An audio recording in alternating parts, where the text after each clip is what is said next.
αυτή την κοινωνία. Για πέι. Για πέι. Μην είναι το πτυχίο σου το γκάμπριο αμάξι, μην είναι η σούπερ γκόμενα με μίνι ή με μάξι. Για πέι. Για πέι. Για πέι. Για πέι.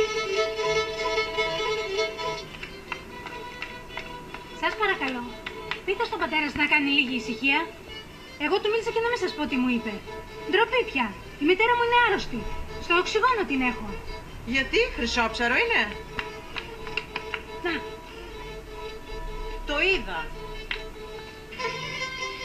Για πέι. Για πέι. Κοιτάξανε διόδια με ελεύθερη διέλευση και αλλάξανε το σύστημα στη δωρεάν εκπαίδευση. Για πέι. Για πέι.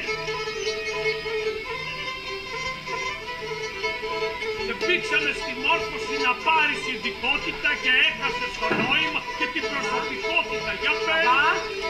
Για πέι. Πες μου επιτέλους.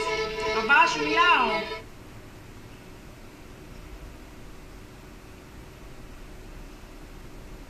Γίναμε και μπαμπάδες τώρα. Τι κάνετε εδώ? Δουλεύομαι. Ναι, αλλά τι? Ένα hip hop ποντιακό κομμάτι. Για πέι. Με τίτλο «Πες μου». Και αυτοί ποιοι είναι? Αυτή είναι η επόμενη Going Through. Μεγάλη rock star. Παιδιά, θα συνεχίσω, η κοπέλα περαστική είναι. Μάλλον ξέχασε την κλίτσα της. Μπα, θέλω να σου μιλήσω. Sorry, αλλά δεν μιλάω βλάχικα. Έλα, παπά μου, σε παρακαλώ, άσε με να σου πω. Οκ. Παιδιά, διάλειμμα.